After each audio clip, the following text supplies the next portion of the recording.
మానవ జీవితంలో మనమందరము మన ప్రాణాలను కాపాడుకుంటాం, ఆరోగ్యాన్ని కాపాడుకుంటాం, ఆస్తుల్ని కాపాడుకుంటాం, ఇంటిని కాపాడుకుంటాం, బిడ్డలను కాపాడుకుంటాం, అందాన్ని కాపాడుకుంటాం కదా. కాపాడుకోలేనిది ఏది? అన్నిటినీ కాపాడుకుంటాం కదా. దేవుడు కూడా దేహాన్ని కాపాడుకోవడానికి చర్మాన్ని, కంటి గుడ్డును కాపాడుకోవడానికి కంటి రెప్పను ఆయన కూడా దేహాన్ని కాపాడుకోవడానికి ఏర్పాటు చేసినవి దేవుడు చేశాడు.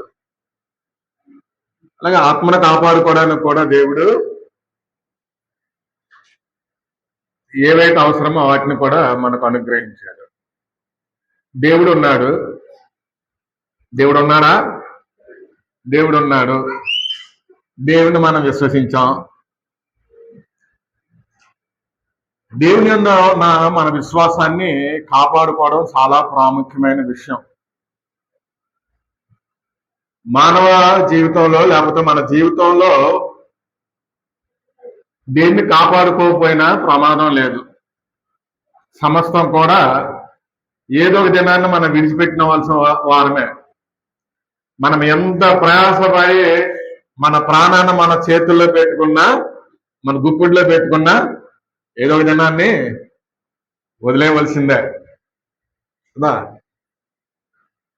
మొన్న ఎవరో ఆయన చనిపోయారు, ఆంధ్రయ్య గారు ఎవరు అనుకోలే కదా.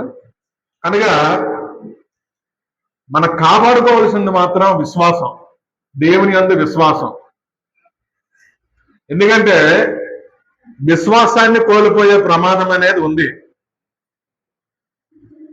విశ్వాసం కోల్పోయే ప్రమాదం అనేది ఉంది. అందుకే అపోస్తలుడైనటువంటి పౌలు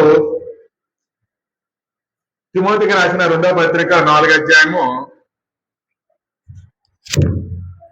6-7 వచనాల్లో చెప్పే సంగతి ఏంటంటే, ఆయన మంచి పోరాటం పోరాడుతుంది, నా పరుగు అడగొట్టుచున్నది, విశ్వాసము కాపాడుకుంటుంది, ఇక మీద నా కొరకు నీతి కిరీటం మర్చిపడి ఉంటుంది. చాలు. అంటే ఒక భక్తుడు, ఒక గొప్ప విశ్వాసి దేవుని యొక్క రాజ్య సువార్త కొరకు తన ప్రాణాన్ని లేక తన జీవితాన్ని అంకితం చేసినటువంటి ఒక వ్యక్తి చెప్పే మాట అండి. ఏమన్నాడు? విశ్వాసాన్ని కాపాడుకుంటుని. అంటే అంతటి వ్యక్తే, అటువంటి వ్యక్తే తన విశ్వాసాన్ని కాపాడుకున్నాను అనే విషయం చెప్తున్నప్పుడు ఈరోజు మన బాధ్యత మన విశ్వాసాన్ని కాపాడుకోవాల్సిన అవసరము ఉంది. ఒకరోజు మన విశ్వాసం ఆ స్థాయిలో ఉంటది, ఒకరోజు మన విశ్వాసం ఎక్కడ ఉంటది, ఒకరోజు మన విశ్వాసం కింద పోద్ది. కనుక మన విశ్వాసాన్ని మనం కాపాడుకోవాల్సిన అవసరము. ఇప్పుడు ఐగుప్తులో ఉన్న ఇజ్రాయేలు ఐగుప్తుల యొక్క బానిస బ్రతుకు నుంచి కాపాడుతాడు అనేది ఎవరికి మొరపెట్టారమ్మా? ఎవరికి మొరపెట్టారు? దేవుడికి మొరపెట్టారు. ఆ మొర వారి జీవితాంతం ఉందా? కనుక విశ్వాసం పోగొట్టుకునే ప్రమాదం ఉంది. ఈ రోజు నేను ఆరాధనకు వచ్చాను, ఈ రోజు నేను ప్రార్థన చేస్తున్నాను, ఈ రోజు నేను పాటలు పాడుతున్నానని మనం అనుకోవచ్చు. కానీ ఇంకొక దినాన్ని మన విశ్వాసాన్ని పోగొట్టుకునే ప్రమాదము ఉంది. కనుక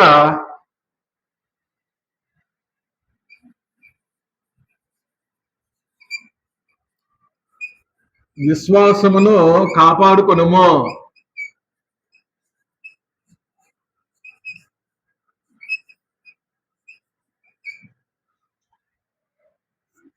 విశ్వాసాన్ని కాపాడుకోవాల్సిన ఆవశ్యకత.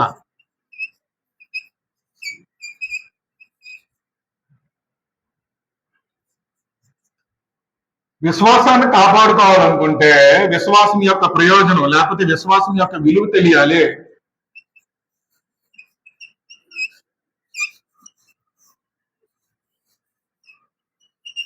విశ్వాసాన్ని కాపాడుకోవడానికి ఏం చేయాలి?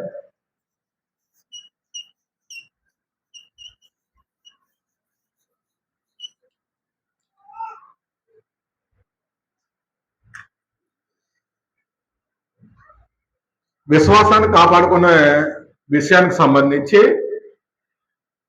విశ్వాసాన్ని కాపాడుకోవాల్సిన ఆవశ్యకత ఏంటి, అవసరం ఏంటి అంటే విశ్వాసం నుండి తొలగిపోయే ప్రమాదము ఉంది. విశ్వాసం నుండి తొలగిపోయే ప్రమాదము ఉంది. అది నేను చెప్పట్లేదు,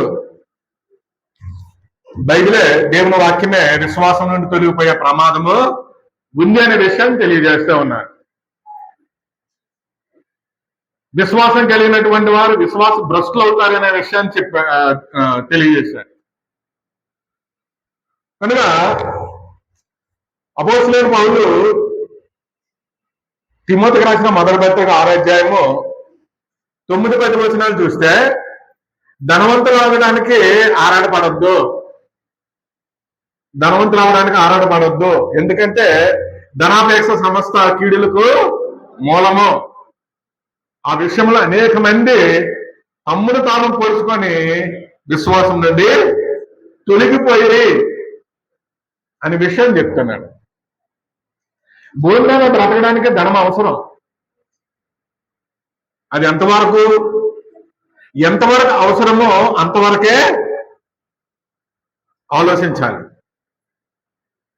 దానికి మించి ఆరాటపడితే విశ్వాసం నుండి తొలగిపోయే ప్రమాదము ఉంది.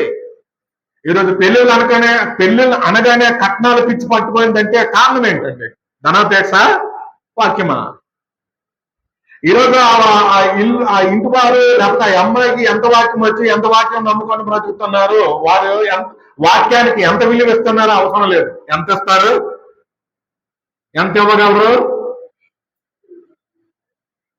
అని ఈరోజు క్రైస్తవులు బేరాలాడుతున్నటువంటి పరిస్థితి అనేది ఉందంటారా లేదంటారా? కనుక ధనాపేక్ష సమస్త కీడులకు మూలం.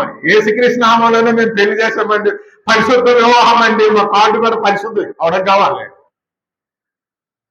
ఎవరికి కావాలమ్మా? నీవు ఇంత కట్నం నుంచి పెళ్లి చేస్తే అది విశ్వాస సంబంధమైందా? విశ్వాస సంబంధమైందా? కనుక మరి మీ అమ్మాయికి చేశారు కదండి, మీరు కట్నం ఇవ్వకుండా చేశారంటే నేను మొట్టమొదటి చెప్పాను కదా, కట్నం అడగొద్దన్నా. అడిగితే వద్దని సార్. సరే, నా అమ్మాయి నేను పెంచాను, నేను చదివించాను, ఎలా ఉండాలో నేను చేసుకున్నా. అవి పెళ్లి కూడా నా ఇష్టం మీద జరగాలి. నువ్వు అడిగే దాన్ని బట్టి నేను చేయను. అటువంటి వాళ్ళు ఎవరైనా అయితే చేసుకుంటా అంటే వాళ్ళు సరేలేండి మీ ఇష్టం. తర్వాత వాళ్ళకి వాక్యం చెప్పే అవకాశం దేవుడు ఇచ్చాడు. వాక్యం చెప్పిన తర్వాత వాళ్ళు అడిగిన దానికి సిగ్గుపడ్డారు. మాకు తెలియకుండా అడిగామండి, సారీ అండి, ఎంత తెలియదండి. అది విశ్వాసం. కనుక విశ్వాసం నుండి తొలగిపోయారు. దేన్ని బట్టి? ధనాపేక్ష నుండి. ఈరోజు క్రీస్తు సంఘంలో ఉండి కూడా క్రీస్తు సంఘంలో ట్రైనింగ్ అయ్యి క్రీస్తు సంఘం కోసం పనిచేసి బ్రతకలేక ఎవరో డబ్బులు ఇస్తారంటే అడిపోయే పరిస్థితి ఉంది. సత్యాన్ని వదిలేసి ఎవరైనా అంటున్నారంటే మరి బ్రతకడం ఎలాగా, బ్రతికిన తర్వాత తల చూసుకోవచ్చు అని దారి తప్పే పరిస్థితులు కూడా ఉన్నాయి. అందుకే ధనాపేక్ష సమస్త కీడులకు మూలము. ఆ ధనాపేక్ష వల్ల విశ్వాసం నుండి తొలగిపోయే ప్రమాదము ఉంది అని విషయం చెప్పాడు. ఆ విషయంలో జాగ్రత్తగా నీవుండు. ఆ కింద 11వ వచనంలో చెప్తున్నాడు, దయచేయగా నీవైతే విశ్వాసమును కాపాడడానికి ప్రయాసపడు అంటాడు. అక్కడ కొన్ని ఇచ్చాడు. అక్కడ నీతి, భక్తి, విశ్వాసము, ప్రేమ, ఓర్పు, సాత్వికం అని చెప్పి ఒక 6 విషయాలు చెప్పి అందులో విశ్వాసం ఉంది. విశ్వాసం సంపాదించడానికి లేకపోతే విశ్వాసం సంపాదించడానికి ప్రయాసపడు. విశ్వాసాన్ని కాపాడడానికి ప్రయాసపడాలి. ఏదో నాది విశ్వాసం అంటే ఆ విశ్వాసము నీకేమీ పనిచేయదు. ఆదివారం ఆరాధనకు రావడం కూడా భారం అవుతుంది నీకు. అర్థమైందో లేదో? అలాగే రెండో, ఎందుకు విశ్వాసాన్ని కాపాడుకోవాలి అంటే విశ్వాసం నుండి తొలగిపోయే కారణం ఇంకోటి కూడా ఉంది. 6:20లో 6:20-21లో జ్ఞానమని అబద్ధంగా చెప్పబడ్డ విపరీత వాదాలకు దూరంగా ఉండు. ఆ విషయంలో ప్రవీణం అనుకున్న కొందరు విశ్వాసం నుండి తొలగిపోయారు. అంటే విశ్వాసం నుండి తొలగిపోయే ప్రమాదం ఉందా లేదా? అమ్మా, ఉందా లేదా? పరిశుద్ధాత్ముడే విశ్వాసుల యొక్క హృదయాలు ఎరిగినటువంటి దేవుడే, లేకపోతే దేవుడే పరిశుద్ధాత్మ ద్వారా ఆ విషయాన్ని తెలియజేశాడు. విశ్వాసం నుండి తొలగిపోయే ప్రమాదం ఉంది, ఆ విషయంలో కొంతమంది తొలగిపోయారు, జాగ్రత్తగా ఉండు అనే విషయం చెప్పాడు. ఏంటది? జ్ఞానమని అబద్ధంగా చెప్పబడ్డ విపరీత వాదాలకి దూరంగా ఉండు. వాటిలో ప్రవీణం అనుకున్న కొందరు విశ్వాసం నుండి తొలగిపోయారు. ఈరోజు క్రీస్తు సంఘాలను చేరిపేటటువంటి ఒక పెద్ద ప్రమాదం అనేది జరుగుతూ ఉంది. యెహోవా అనొచ్చా అనకూడదా?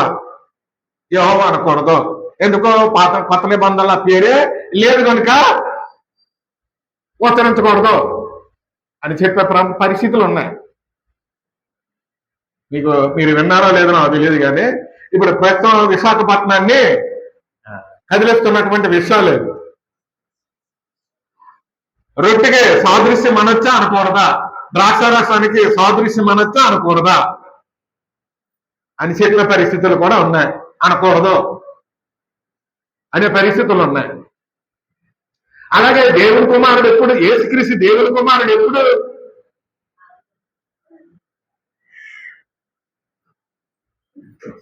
మీరు ఆది నుండి నాకు బాగానే ఉన్నారు, మీకు వందనాలు. చాలా మంది కాదంటారు యేసుక్రీస్తు చనిపోయిన తర్వాతే దేవుడి కుమారుడు అనే ఛాలెంజెస్ కూడా ఈరోజు జరుగుతూ ఉన్నాయి. మీరు వాట్సాప్ లో మీరు చూడలేదు, బ్రదర్ చూస్తున్నారేమో, చూసి ఉండొచ్చు. ఇటువంటి పరిస్థితులు అనేవి లోకంలో జరుగుతూ ఉన్నాయి. అంటే ఈ రోజు మనం వింటున్నటువంటి ఈ పరిస్థితులు ఎప్పుడు చెప్పాడు ఆయన? జ్ఞానముగా అబద్ధంగా చెప్పబడిన విపరీత వాదాలకు దూరంగా ఉండండి. వీటి కోసం ఇప్పుడు పెద్ద పెద్ద ప్రసంగాలు జరుగుతూ ఉన్నాయి. యేసుక్రీస్తు దేవుని కుమారుడో కాదా అది మాత్రమే నువ్వు విశ్వసించావు, నువ్వు రక్షించబడతావు. ఆయన ఎప్పుడు ఎక్కడ ఏంటనేది ఆర్గ్యుమెంట్ బైబిల్లో లేదు.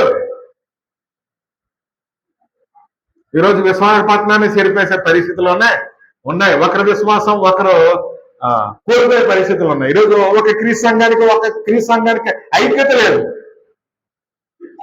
ఐక్యత లేదు. ఒకప్పుడు అనకాపల్లి బాగా వాక్యం నేర్చుకోవడానికి వచ్చేవాళ్ళు. దేవుడి రాజ్యానికి సంబంధించి వాళ్ళు చెప్పబడినప్పుడు తగ్గిపోయారు.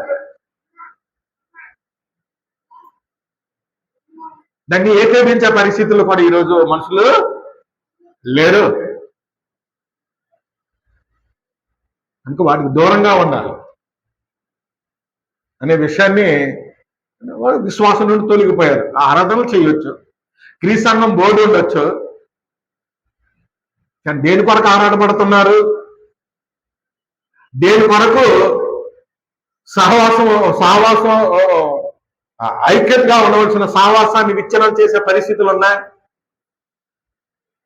జ్ఞానమని అబద్ధంగా చెప్పబడినటువంటి విపరీత వాదాలకి దూరంగా ఉండవలసిన అవసరము ఉంది అనే విషయం చెప్తున్నాడు. ఇంకా నాలుగో విషయం ఏంటంటే విశ్వాసాన్ని చేరిపే ప్రమాదం కూడా ఉన్నాయి. 2 తిమోతి పత్రికలోనే 2:16-17 వచనాల్లో అది ఉన్నాయి. నాకు 15 నుండి చూస్తే పనికిరాని విపరీత వాదాలకు దూరంగా ఉండు.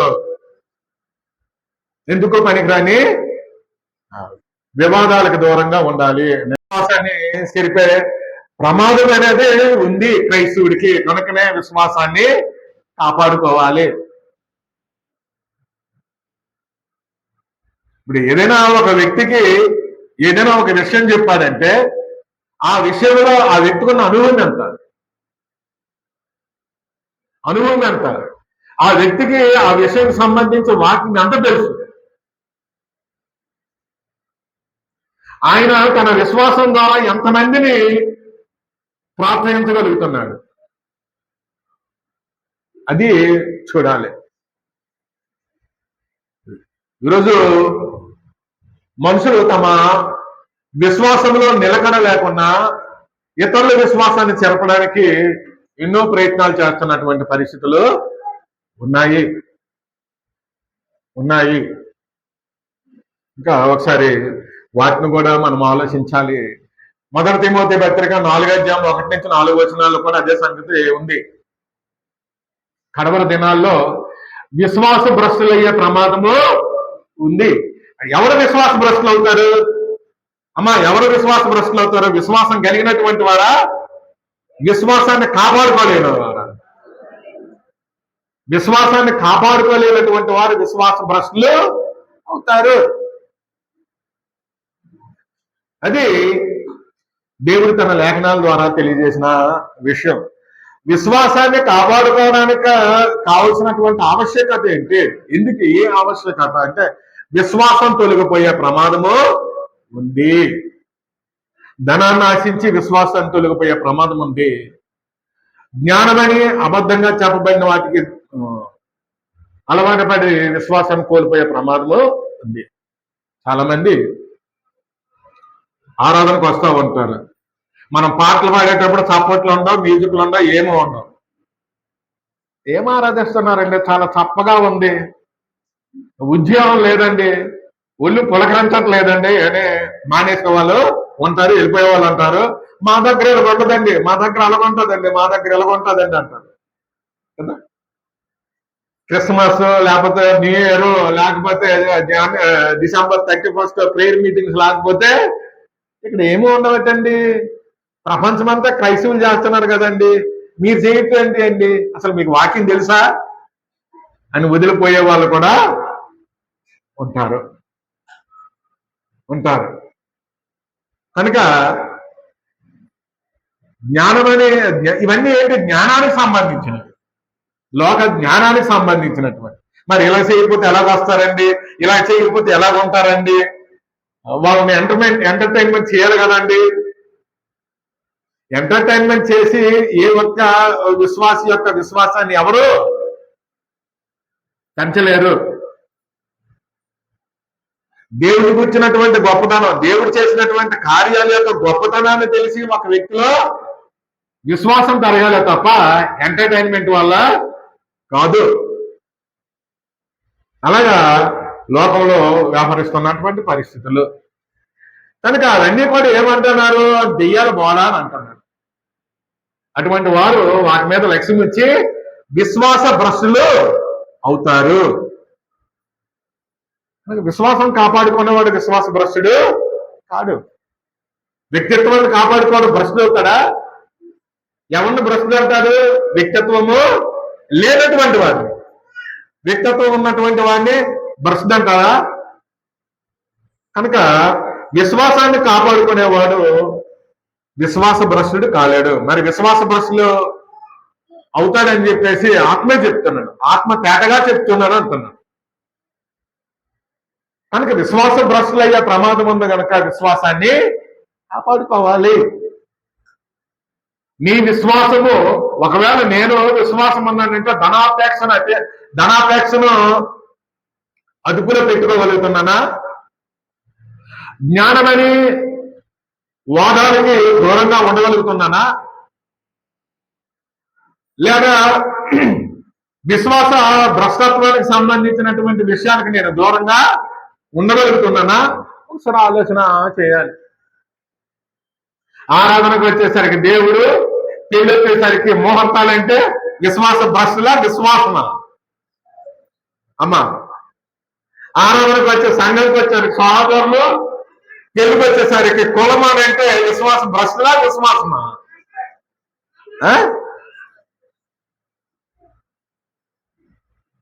ఏంటి అర్థమవుతుంది మనకి? ఏమర్థం అవుతుందమ్మా?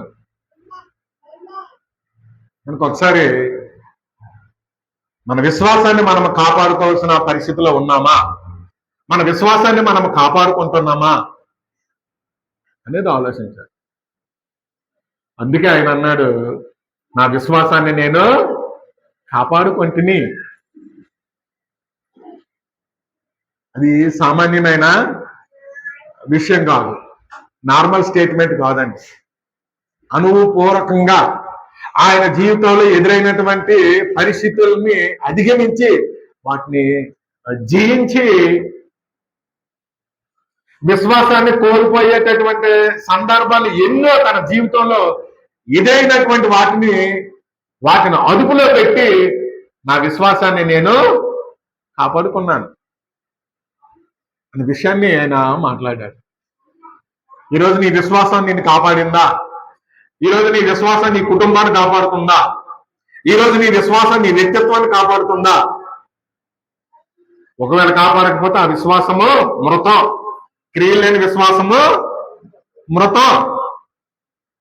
నీ విశ్వాసం ఉంటే నీ వ్యక్తిత్వం కాపాడాలి. నిన్నెవరో చెప్పకూడదు, నిన్నెవరో చెడ్డ కార్యాలకు ప్రేరేపించకూడదు. నీకు విశ్వాసం ఉంటే నీ కుటుంబం నీ చేతిలో ఉండాలి. ఆ పిల్లల వాళ్ళ ప్రవర్తన వేరు, నా ప్రవర్తన వేరు, భార్య ప్రవర్తన వేరు, నా ప్రవర్తన వేరంటే అది విశ్వాస సంబంధమైందా? సంఘ పెద్దకున్న అర్హత విశ్వాసులైన పిల్లలు కలిగి ఉండాలి అని అన్నాడు. అది మన విశ్వాసాన్ని కాపాడుకుంటున్నామో లేదనేది మనం గ్రహించవలసినటువంటి విషయాలు. అప్పుడు విశ్వాసాన్ని కాపాడుకోవాలంటే ప్రయోజనం విలువ తెలియాలా, ప్రాణం విలువ తెలియాలా? ప్రాణాన్ని కాపాడుకోవడానికి అమ్మా, ప్రాణం విలువ తెలిసిన వాడు ప్రాణాన్ని కాపాడుకుంటాడా? ప్రాణం విలువ తెలియని వాడు ప్రాణాన్ని కాపాడుకుంటాడా? ప్రాణం విలువ ఎవరికి తెలియదు? ప్రాణం విలువ ఎవరికి తెలియదు? పిచ్చోని తెలియదు, అందుకని లారీకి ఎదురు పరిగెడతాడు. ప్రాణం విలువ మనకు తెలుసు కనుక లారీ చూడగడం మనం పరిగెడతాం కదా. ప్రాణం విలువ తెలిసినటువంటి వాడు ప్రాణాన్ని, డబ్బు విలువ తెలిసినటువంటి వాడు డబ్బుని కాపాడుతాడా లేదా? అలాగే విశ్వాసం యొక్క విలువ తెలిసిన వాడు విశ్వాసాన్ని కాపాడుకుంటాడు. విశ్వాసం యొక్క విలువ తెలియనటువంటి వాడు విశ్వాసాన్ని కాపాడుకోలేడు. ఏదో నేను విశ్వాసాన్ని కాపాడుకున్నాను భ్రమంలో ఉంటాడంటే. విశ్వాసాన్ని కాపాడుకోవాలంటే విశ్వాసం యొక్క విలువ తెలియాలి, లేకపోతే దాని ప్రయోజనం తెలియాలి. ఏంటి విశ్వాసం యొక్క విలువ? విశ్వాసం యొక్క విలువ ఏంటంటే, విశ్వాసం అనేది దేహానికి సంబంధించిందా, ఆత్మకు సంబంధించిందా? విశ్వాసం అనేది మనం వినే దాన్ని బట్టి, మనం చూసే దాన్ని బట్టి, మన హృదయంలో విశ్వసిస్తే అది నీతి కలుగుద్ది అని అంటాడు రోమపత్రిక 10:10లో. ఎవరైనా సరే విన్నారంటే ఆ విన్నదాన్ని విశ్వసించడానికి విశ్వాసం ఉంచారంటే విశ్వాసం ద్వారా ఏం కలుగుద్ది అంటే నీతి కలుగుద్ది. ఒకటి నీతి కలిగినట్లు హృదయంలో విశ్వసించును, రక్షణ కలిగినట్లు నోటితో ఒప్పుకొనెను అనే విషయం చెప్పాడు 10:10లో.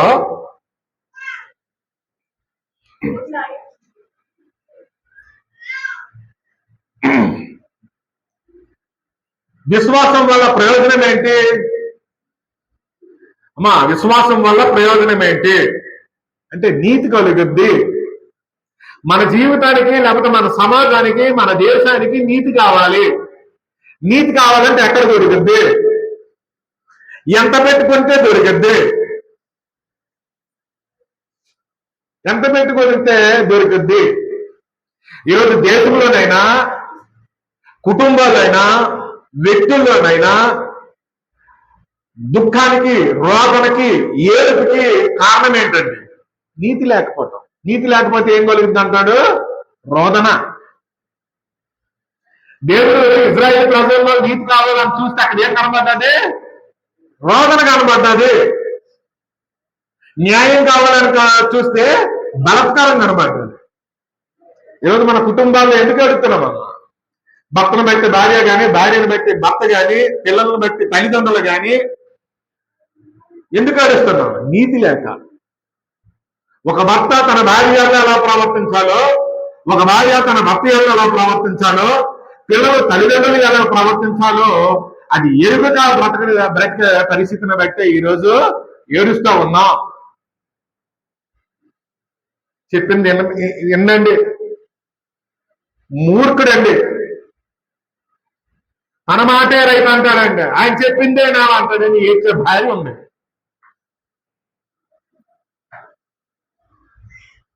భార్యను బట్టి ఏడ్చే భర్త ఉన్నాడు. చెప్పిన మాట పట్టించుకోదండి, ఇంటి పని పట్టించుకోవాలండి, ఆవిడకి అన్ని చేసి పెట్టాలండి, సంపాదించి పెట్టాలండి అని ఏడ్చే పరిస్థితులు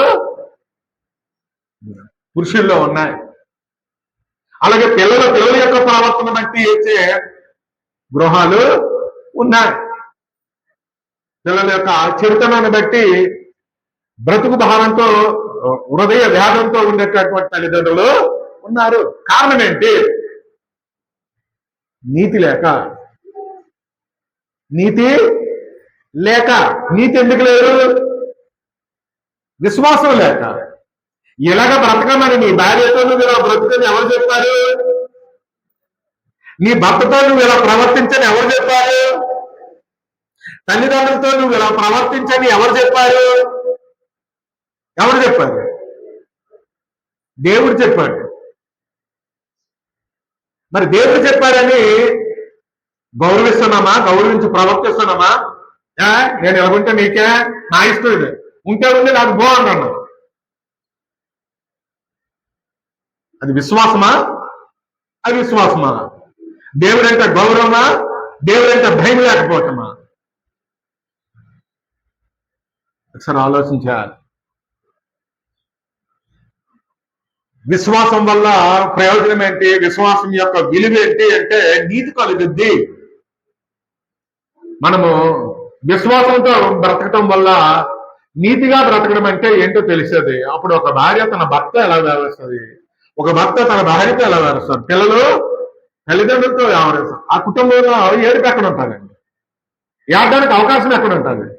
దుఃఖపడడానికి అవకాశం ఎక్కడ ఉంటుంది? భయపడడానికి అవకాశం ఎక్కడ ఉంటుంది? ఈ నీతి లేకపోతే ఈరోజు ఏడుస్తూ ఉన్నాం.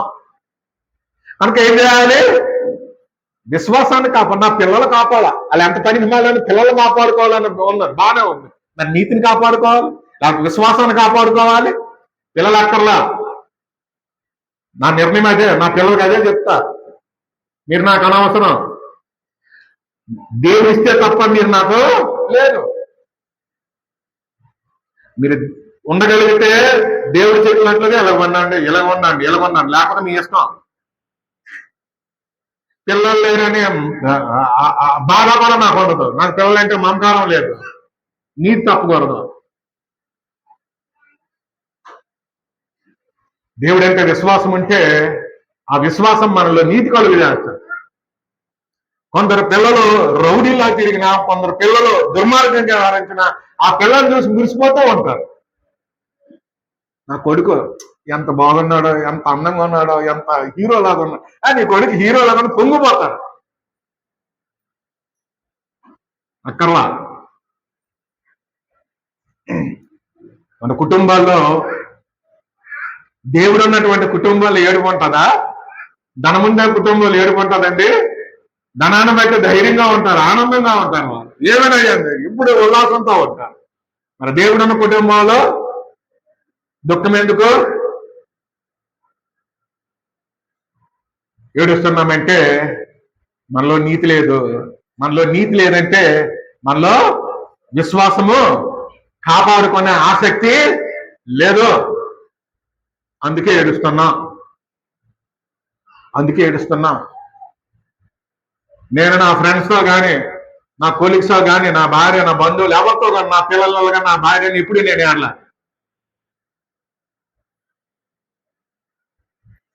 ముత్యాలు గారు అది చూసే మా మర్దం చేసుకోవాలనుకున్నారు. మీ కుటుంబంలో వస్తే బాగుంటుందండి అని. విశ్వాసం నీతిని కలిగిస్తుంది. నీతి లోకం నేర్పదండి. లోకం అంతా ఏడ్చేది నీతి లేదు, నీతి లేదు, నీతి లేదు, నీతి లేదని ఏడుస్తా ఉంది లోకం అంతా.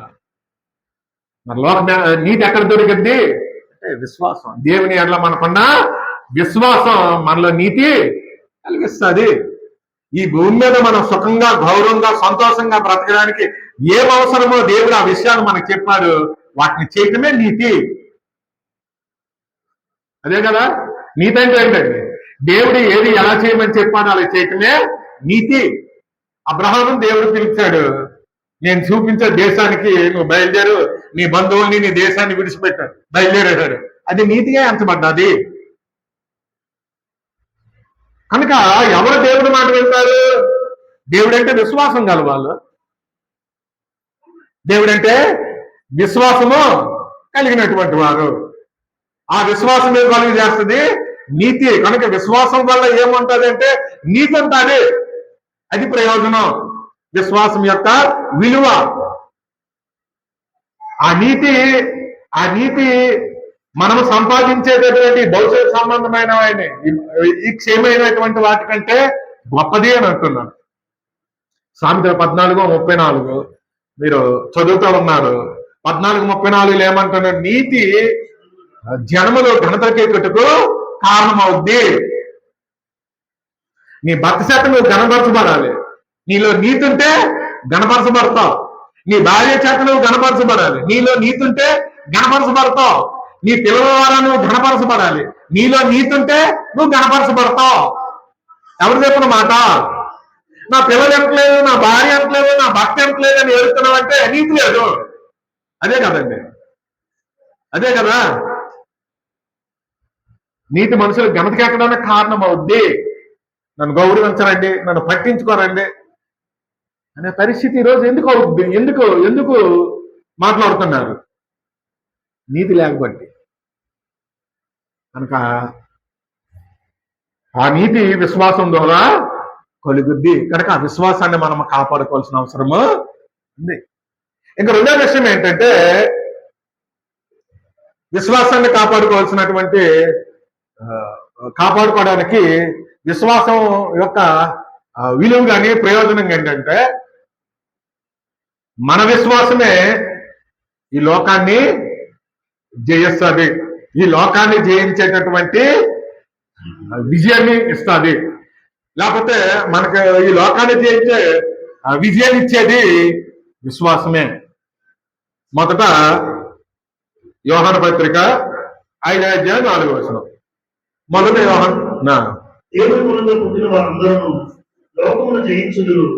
లోకమును జయించిన విజయము మన విశ్వాసమే. దేవుని మూలంగా పుట్టినటువంటి వారు లోకాన్ని జయిస్తారు. లోకాన్ని జయించినటువంటి విజయము మన విశ్వాసమే. ఈరోజు లోకం యొక్క కోరల్లో మనం చిక్కులు ఉన్నామా, లోకం నుంచి బయటపడ్డామా అనేది మనకు అర్థం కావాలి. ఎప్పుడు చూసినా డబ్బుకున్నటువంటి విలువ వ్యక్తిత్వానికి ఇవ్వకపోతే మనం లోకం యొక్క కోరలో బ్రతకబడ్డామా, విశ్వాసంతో బ్రతుకుతున్నామా? దేని బట్టి బ్రతుకుతున్నాం? లోకం ఎలాగా ప్రవర్తిస్తుందో, ఎలాగైతే జీవిస్తాడో అలాగే మనము ఉంటే మన విశ్వాసము మృతం. లోకాన్ని జయించాలి. లోకాన్ని జయించడం అంటే యుద్ధం చేయడం కాదు. లోకం అంటే శరీరాశ, నేత్రాశ, జీవపు డంబము అవి మన స్వాధీనంలో ఉండాలి. కన్ను ఏదైనా ఆశిస్తుంది. కన్ను ఆశించిన దానికి మనం పరుగులు చేయకూడదు. నేను మనోహర్ గారి ఇంటికి వెళ్ళాను. 1,00,000 రూపాయల సోఫా చూశాను. బ్రహ్మాండంగా ఉంది. నాకు చేత కాదు. ఇప్పుడు అది నాకు కావాలి. అది కావాలి. నా స్థాయికి మించి నాకు ఉందండి, నేనేది తక్కువ అండి అని నిరూపించుకోవడానికి అప్పులు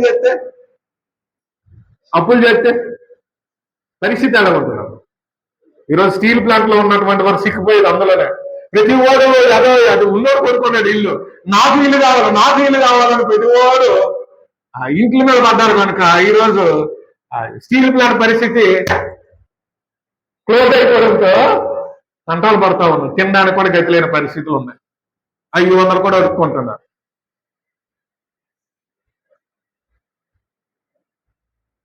దేవుడికి కనికరించాడు. ఒక 20 సంవత్సరాల క్రితమే నాకు ఆ జ్ఞానం ఉంది. దేవుడు ఇచ్చాడు. ఇలాంటి ఒక పరిస్థితి మన చేతుల్లో ఉండదు. ఎప్పటికైనా ఏదైనా జరుగుతుంది. ఇబ్బంది పాలు అయ్యాకంటే దేవుడు ఎప్పుడెత్తినప్పుడు చూసుకోవచ్చు. అనేక మంది నన్ను రెచ్చగొట్టారు. తీసుకోవాలి బ్రదర్, తీసుకోవాలి బ్రదర్, ఉండాలి బ్రదర్, ఉండాలి బ్రదర్, అది ఉండాలి బ్రదర్, ఇదే బ్రదర్. నా పరిస్థితి తెలుసు. వద్దురా బాబు, వద్దురా బాబు, నీకు ఆ ఇబ్బంది వద్దురా బాబు, దేవుడు ఆ వైపు చెప్తూనే ఉన్నా. ఈ నెల శాలరీ వస్తుందో లేదో, ఈ రోజు డబ్బులు వస్తాయో లేదని భయపడితో బతుకుతున్న పరిస్థితుల్లో ప్లాంట్లో ఎంప్లాయీస్ ఉన్నారు.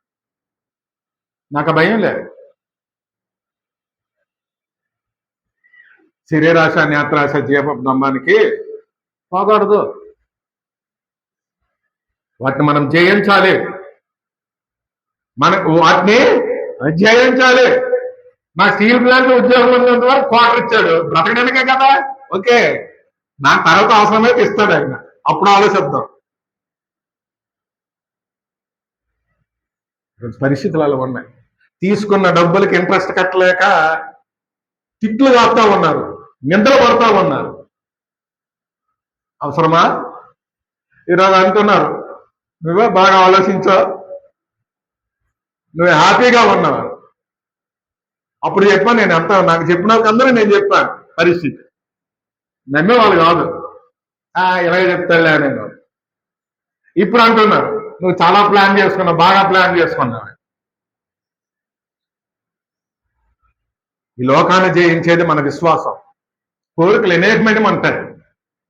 కోరికలు అనేకమైన ఉంటాయి. నా భార్య కూడా నా కంట్రోల్లో ఉంది. ఆవిడే కానీ అనేక మంది మాటలతో రెచ్చిపోయి నన్ను సతాయిస్తే నేను తల ఒగ్గవలసిందే. ఎవరు పడుతున్నాము కోరు. దేవుడు కనికరించాడు. నేను వెళ్ళే ప్రతి స్థలంలో ఆవిడ ఉంటుంది, ఆవిడే వింటది కాబట్టి అర్థమైంది. నా మాటకి గౌరవించాను. హ్యాపీ.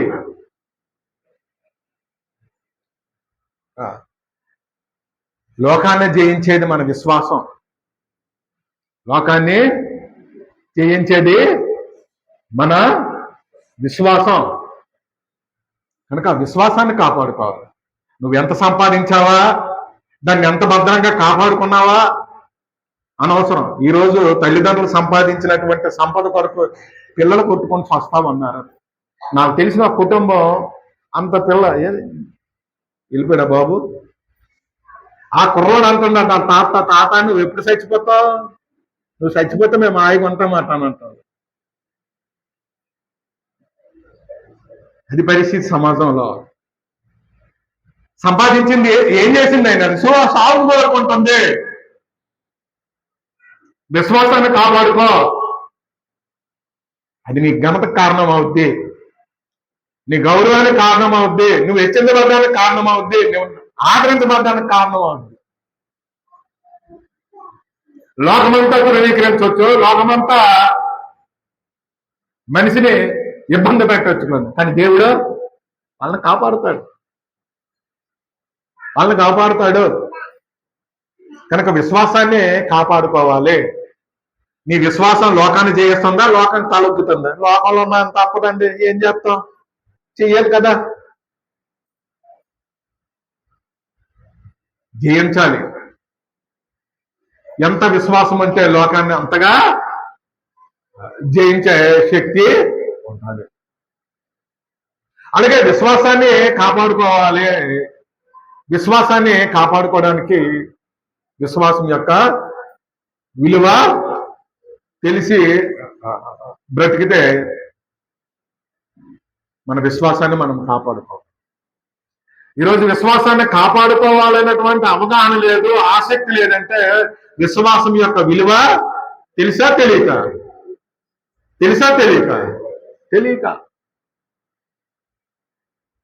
కనుక దేవుడి లేఖనాలను బట్టి మనము విశ్వాసం యొక్క లేకపోతే దేవుడిచ్చినటువంటి విశ్వాసాన్ని, లేకపోతే దేవుని యెడల ఉన్నటువంటి విశ్వాసాన్ని కాపాడుకునే స్థాయికి మనము వెళ్ళాలి. కొన్ని సందర్భాల్లో జీవితాంతం విశ్వాసంగా బ్రతుకుడు, ఆయన చనిపోయిన తర్వాత ఆ పిల్లలు అవిశ్వాసులైతే ఆయన దహన సంస్కారాలు కూడా అలాగే జరుగుతాయి, ఆ లోక స్థాయిలోనే జరుగుతాయి. ఈ పూడిమడుగు దగ్గర ఏదో ఉంది, జాజుమాన్పాలెం ఏదో ఒకటి ఉంది, ఏదో ఉందండి అటు సైడ్, లెఫ్ట్ సైడ్ లోనకి వెళ్తాం. ఆమె విశ్వాసం, ఆవిడ బ్రతికినంత వరకు విశ్వాసం బ్రతికింది. ఆ భర్త పిల్లలు కూడా వచ్చేవాళ్ళు, కానీ చనిపోయిన తర్వాత ఊరు పద్ధతి ప్రకారంగా పోర్చాలన్నారు. అక్కడికి వెళ్ళిన తర్వాత గొడవ పెడితే చనిపోయిన తర్వాత ఏమైనా పర్వాలేదు వదిలేసాను. అంటే విశ్వాసాన్ని కాపాడుకునే విషయంలో వాళ్ళకి శ్రద్ధ ఉండాలి, కుటుంబాన్ని కూడా విశ్వాసం కలిగి ఉండేటట్లుగా కృషి చేయాలి. ఈరోజు విశ్వాసాన్ని కాపాడుకునే పరిస్థితి మనిషికి లేదు. వేసుకొని ఈ బట్టను కాపాడుకోవడానికి మనిషికి ఆరాటం ఉంది, కానీ హృదయంలో ఉన్న విశ్వాసాన్ని కాపాడుకునే విషయంలో ఈ బట్ట మీద ఉన్నటువంటి ఆసక్తి ఉందా? ఈ బట్టకు ఒక మరక పెడితే ఇంట్లో ఉన్న భార్య మీద ఎగురుతారు అక్కడ పళ్ళు ఎక్కడ ఉన్నా సరిగా ఉతడం తెలియదా, సరిగా మరతెట్టడం తెలియదా అని.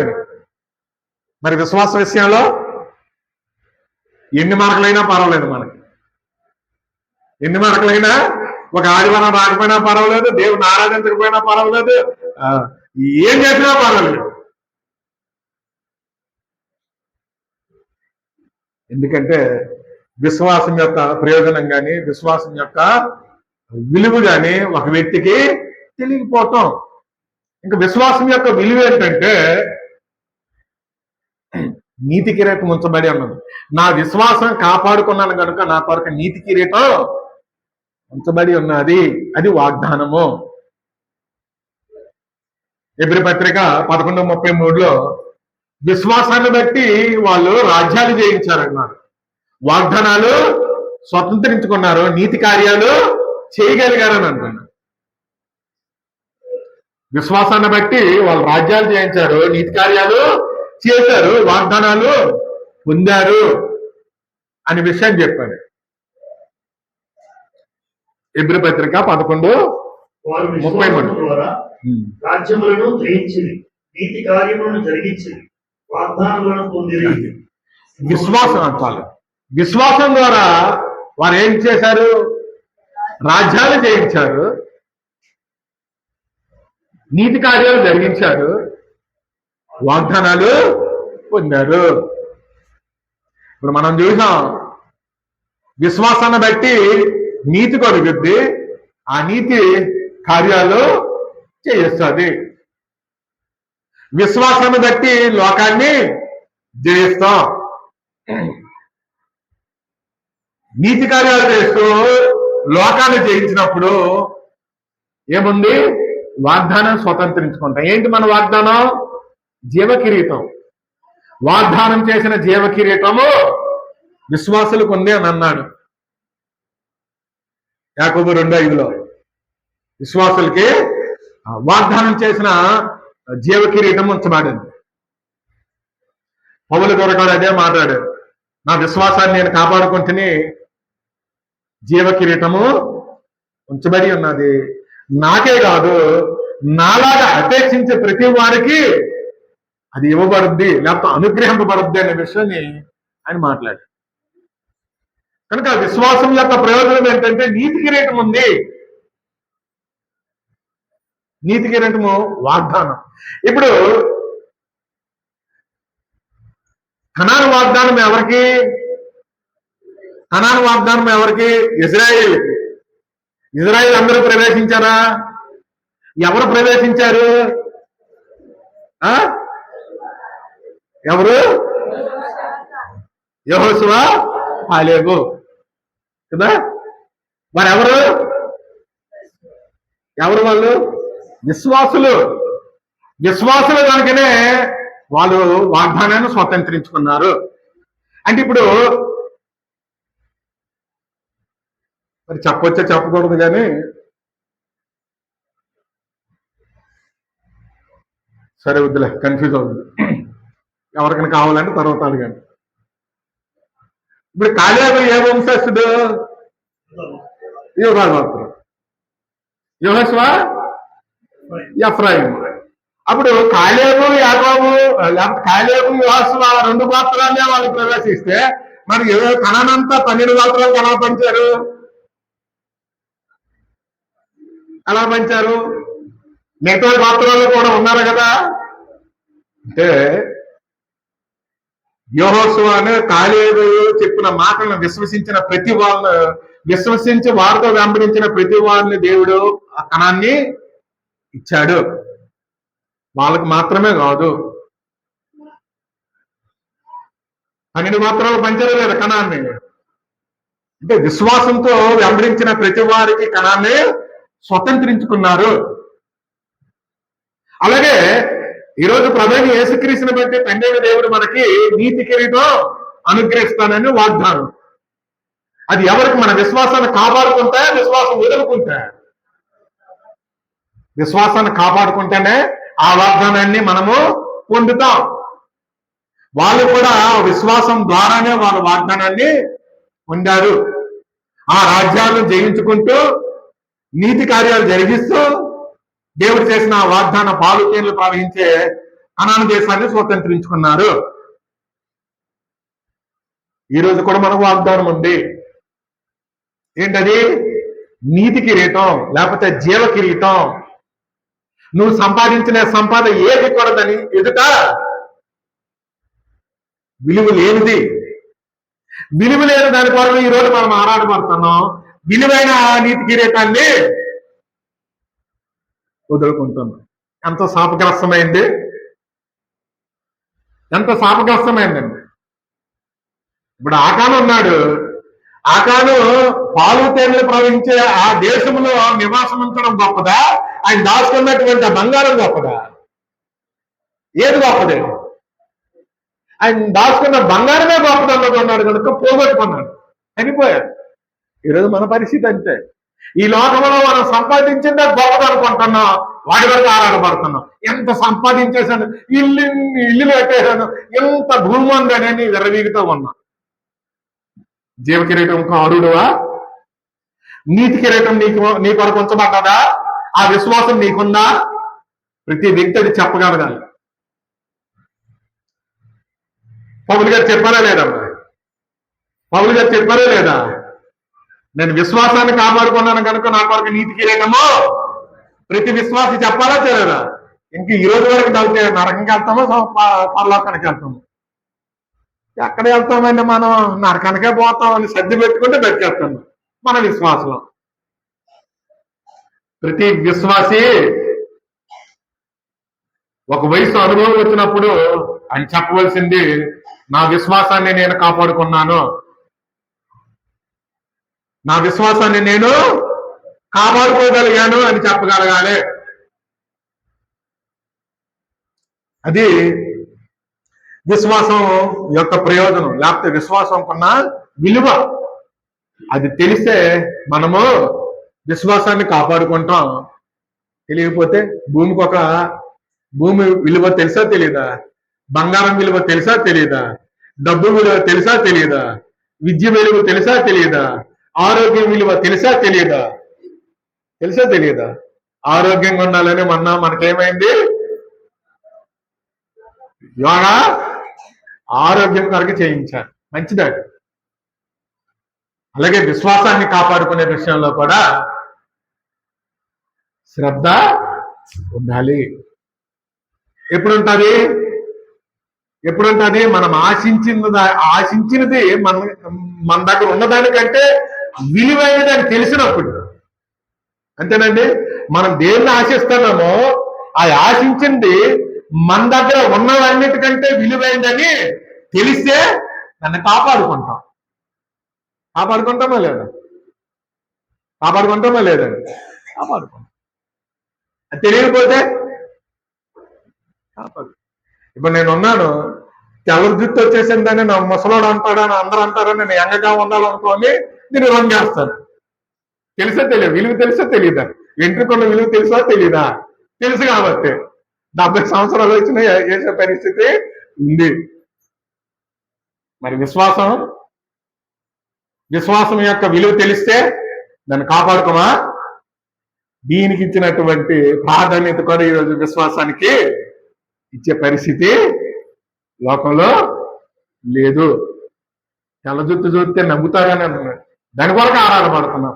మరి విశ్వాసం లేకపోతే, విశ్వాసాన్ని కాపాడుకోకపోతే ఈరోజు మన ఆలోచనలు కానీ, మన మాటలు కానీ, మన పనులు కానీ, మన ప్రవర్తన కానీ విశ్వాసానికి సంబంధించినట్టుగా ఉన్నాయా? ఇప్పుడు మీరు ఇంట్లో ఎక్కడైనా సరే ప్రార్థన లేకపోతే వివాహానికి సంబంధించి కార్డు ఇస్తారు, చేతిలో పెడతారు. ఏమా చేతిలో పెడతారు, ఏం పెడతారు కార్డు మీద? పరిశుద్ధ వివాహము, పెద్దలు ఆశీర్వదించారు, లేకపోతే ఏదో కొటేషన్ పెడతాం. అన్నిటి ఘనమైంది పెడతాం. పెళ్లిలు మాత్రం 10 గంటలకు అంటాం, సాటు 12 గంటలకి. గౌరవమా? నీ కార్డులో ఉన్న గౌరవం కూడా నీ కార్యాలయం లేదు. విశ్వాస ఏం కాపాడుకుంటున్నావు? లోహంలో ఉన్నాడు, వాడికి తెలుసు ఏ ముహూర్తాల్లో తాళి కట్టాలో ఆ ముహూర్తంలో రాత్రి నిద్ర లేకుండా తెల్లవారు 3:25 నిమిషాలు కట్టాలంటే వాళ్ళు అలా చూసుకొని కడతారు. మరి మన పెళ్లిల్లో కార్డులో 10 ఉంటుంది, స్టార్ట్ చేయడం 10 ఉంటుంది, సిగ్గు కూడా ఉండదు.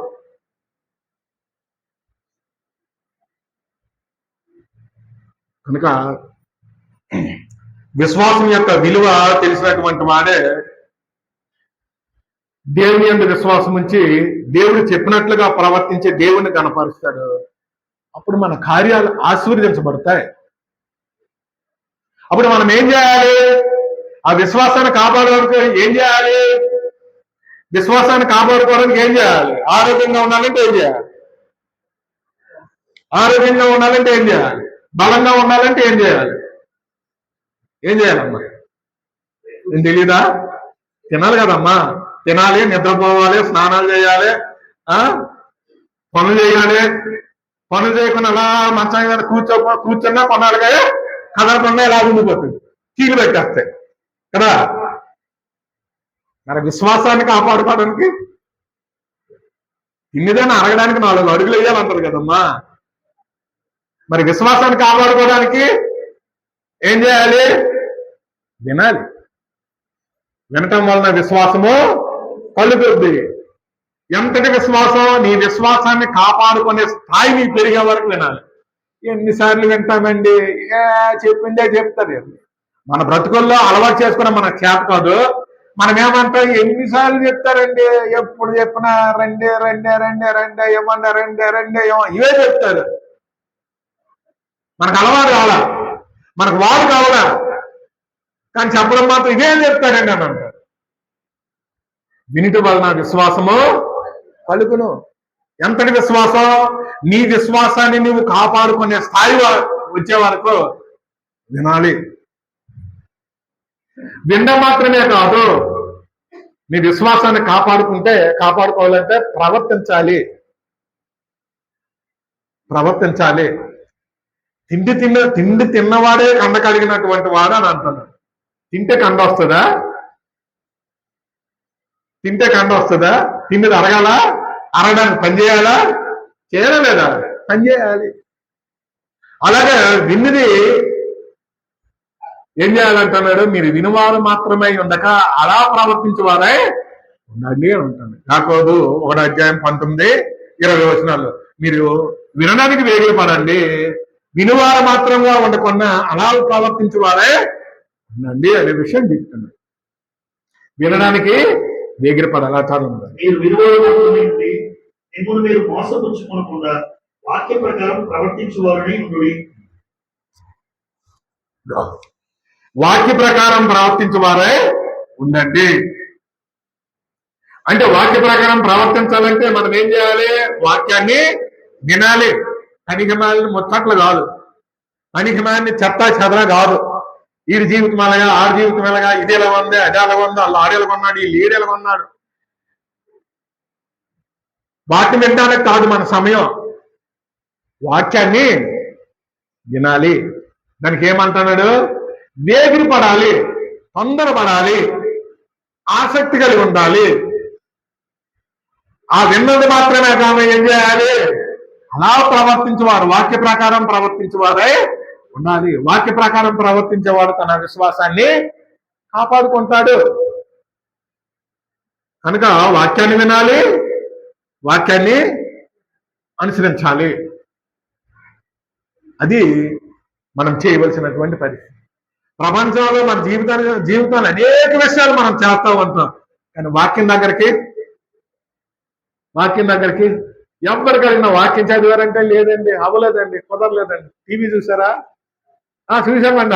అమెరికాలో అంటే ఇలా జరిగిందట. నీకెందుకు అమెరికా సంబంధం? అమెరికా తగలబెడితే నీకెందుకు? అమెరికా ఏదైతే నీకెందుకు? వర్షాలు కొట్టుకుపోతే నీకెందుకు? దానికి మాత్రం సమయం ఉంది, కానీ దేనికి లేదు? వాక్యాన్ని వినడానికి సమయము లేదు. బ్రదర్ మనోహర్ గారు, రాత్రి నేను సిస్టర్ డిస్కస్ చేసి కొద్దిగా అరుచుకున్నామండి. ఇది ఎందుకు వచ్చిందండి బలహీనత? ఇలా ఎందుకండి మేము ఎంత తెలుగు తక్కువగా ప్రవర్తించాం? అది బాగు చేసుకోవడానికి దయచేసి మీకు ఏమైనా సమయం ఉంటే వచ్చి చెప్తారా? ఎంతమంది అడుగుతారు? అమ్మా మీకేమైనా టైం ఉందా, ఖాళీ ఉంటే వాకింగ్ చేస్తా? అవదండి, కుదరదండి, ఆ సమయంలో అండి, అలాగండి, ఇలాగండి, ఎన్నో కారణాలు చెప్తాం. వాక్యం వినడానికి ఎక్కడ అవకాశం ఇస్తాం మనం? మరి విశ్వాసం ఎప్పుడు పెరిగితే? విశ్వాసాన్ని పెరగకపోతే మన విశ్వాసాన్ని మనం కాపాడుకోగలమా? ఈ దేహం దేవుడిచ్చాడు నాకు, దీన్ని కాపాడుకోవాలి. పూర్వం తినేసామని చెత్త సాధారణ ఇలా తండ్రిలా దర్శించిన. దేవుడు ఇచ్చిన దేహము, ఈ దేహము ఆయనది, ఆయన కొరకు వినియోగించాలి అని తెలిసిన తర్వాత నోరు కట్టా. శరీరం తగ్గిపోయారండి, చూడలేకపోతున్నా, బాగుంది. కానీ విశ్వాసము ఎవరు చూసిన ఎవరు చూడలేకపోతున్నారు, ఏంటంటే అనుకున్నారు, తినదే అని అంటున్నారు. మరి విశ్వాసము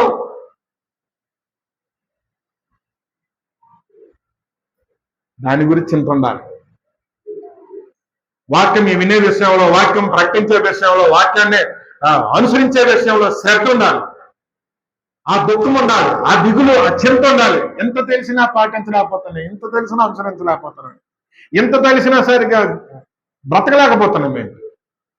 నేను గొప్ప గొప్ప ప్రసంగాలు చేయొచ్చు, నా భార్య నాకు అనుకూలంగా లేకపోతే ఈయన చెప్తారండి, ఆవిడ దగ్గర నోరు ఎప్పుడండి అంటే నా విశ్వాసం ఏమైపోయింది?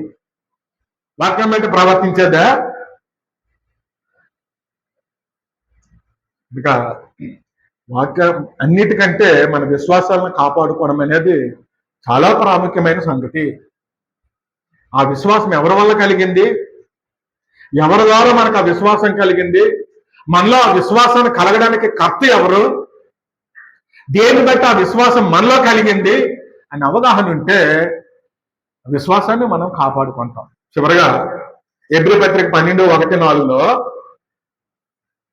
విశ్వాసానికి కర్త, దాన్ని కొనసాగించు యేసు వైపు చూడాలి అని అంటున్నారు.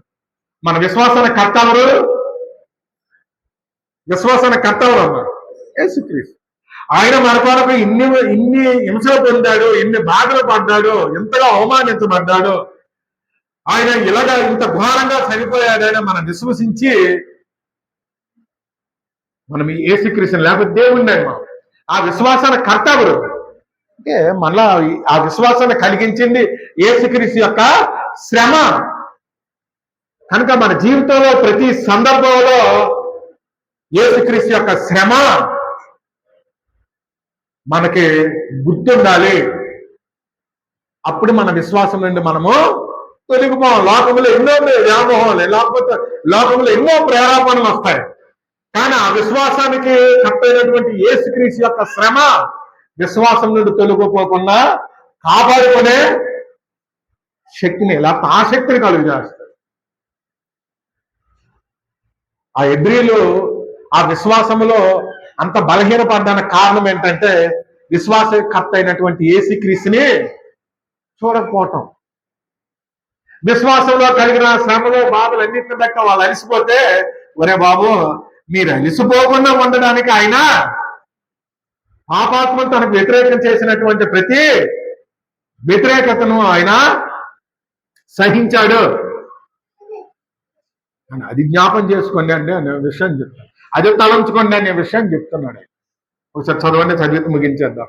మనల్ని ఆవరించి ఉన్నందున మనము కూడా ప్రతి భారమును సులువుగా చిక్కులు పెట్టి పాపమును విడిచిపెట్టి విశ్వాసములకు కర్తయు దానిని కొనసాగించు వాడిని యేసు వైపు చూచుచు మన ఎదుట ఉంచబడిన పందెములో ఓపికతో పరిగెత్తుదుము.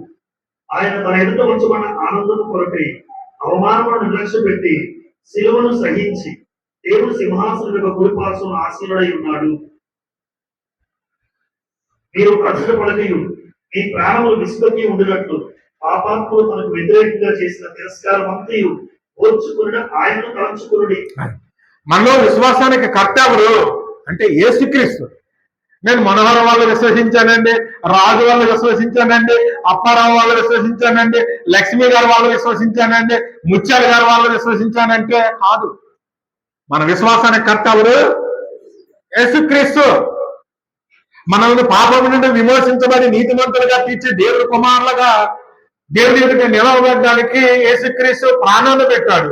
అవమానించబడ్డాడు, నిందించబడ్డాడు, హింసించబడ్డాడు, రక్తాన్ని చిందించాడు. దాన్ని విశ్వసించి మనం దేవుణ్ణి నమ్ముకుంటాం. మనలో విశ్వాసానికి కర్త ఆయన.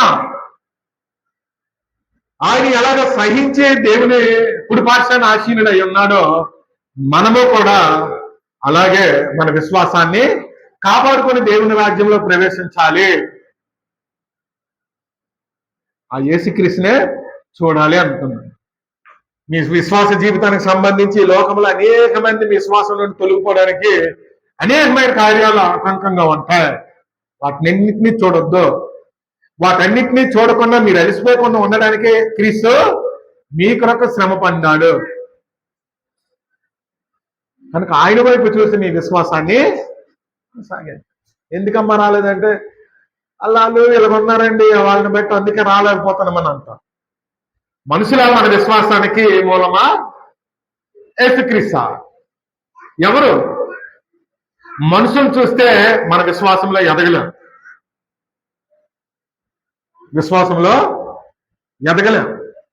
దేవుణ్ణి చూడాలి. మన విశ్వాసం కాపాడుకునే శక్తినిచ్చేవాడు దేవుడు.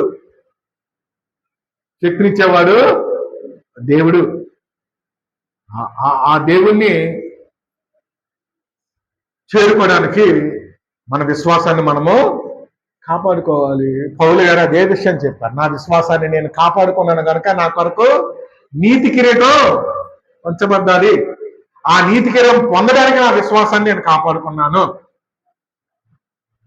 ఈరోజు అదే విశ్వాసం మనము కాపాడుకోవాలి.